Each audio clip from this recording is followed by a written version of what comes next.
Hi, this is Grammy from Grammy and Grandpa Read, and today I have a book for you called Dandelion by Don Freeman. On a sunny Saturday morning, Dandelion woke up, stretched and yawned, and jumped out of bed. After doing his daily exercises, Dandelion looked out the window, blinked his eyes, and said, "I wonder if the mail has come." He put on his sweater and went outside to the mailbox. There was a letter, and it was written in a fancy gold ink. "Dear Dandelion, you are invited to my tea and taffy party on Saturday afternoon at 3:30. Come as you are, sincerely, Jennifer Giraffe." Dandelion was very excited. "Why, that's today," he said. "It's a good thing I planned to get a haircut." As soon as he had washed and dried the breakfast dishes and made his bed nice and neat, he ran down the street to the barber shop.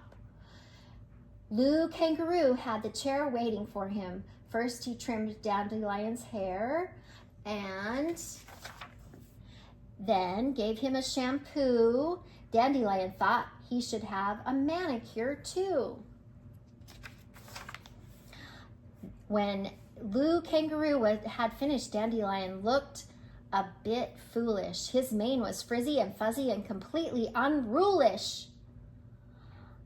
"Maybe a wave would help," Lou suggested, showing him a picture in the latest fashion magazine for lions.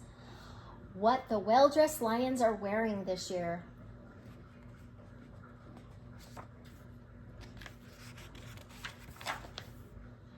Oh. Dandelion agreed. This is exactly what he needed. So Lou went about curling his mane.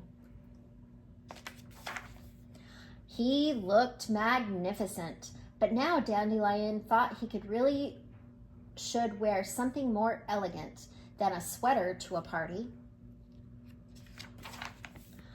"The jacket is the very newest style," said Theodore the tailor, "and it just fits you. All you need now is a cap and a cane. Happy Crane will be glad to help you." What a dapper dandy he had suddenly become. "It's nearly 3:30, said Dandelion. I've just time to get something for my hostess." A bouquet of dandelions would be perfect. He knew this tall door very well, having been there many times before.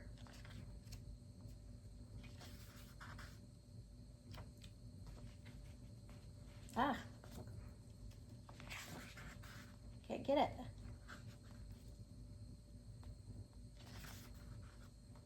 They're stuck together. He rang the bell. When Jennifer Giraffe opened the door, she looked very surprised. "Yes," she said. "What can I do for you?" "Why, I've come to your party." "Oh, I'm sorry, sir, but you are not anyone I know," said Miss Giraffe. "You must have come to the wrong address." And with this, she closed the door right on poor Dandelion's face. "I'm Dandelion," he roared. You've made a mighty mistake." But there was no use knocking. The door stayed tight shut. Dandelion began to walk back and forth, up and down and along the block he paced. And as he paced, the sky grew dark, and then suddenly a gust of wind sprang up and blew away his beautiful bouquet.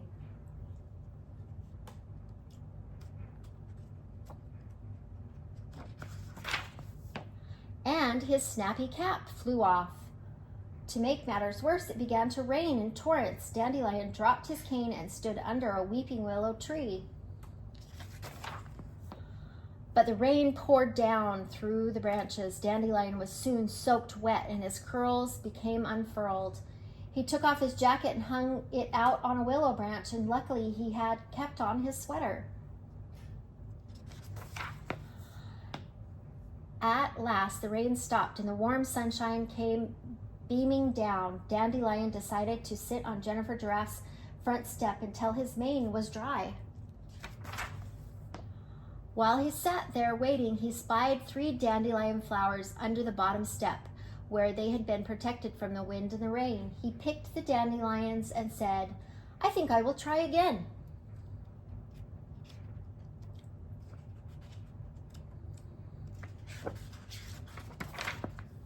He rang the bell. "Well, well, if it isn't our friend Dandelion at last," said Jennifer Giraffe. "We've been waiting for you for the past hour. I hope you weren't caught in an awful cloudburst." Everyone at the party greeted him heartily. Later on, when all the guests were enjoying tea and taffy, Jennifer Giraffe told Dandelion about the silly-looking lion who had come to the door earlier. Dandelion almost spilled his cup of tea as he reared back, laughed uproariously. "Oh, that was me. I was that silly-looking lion." Miss Giraffe was so flustered she got herself all tangled up in her long pearl necklace. "I do apologize for having closed the door on you," she said, blushing. "I promise I'll never do such thing again." "And I promise I will never try to turn myself into a stylish dandy," said Dandelion as he sipped his tea. "From now on, I'll always be just plain me." Oh, that's sweet. It's important to remember to just be ourselves. We don't have to be fancy to be liked by our friends. I hope you like this book. Please subscribe to our channel and like the video.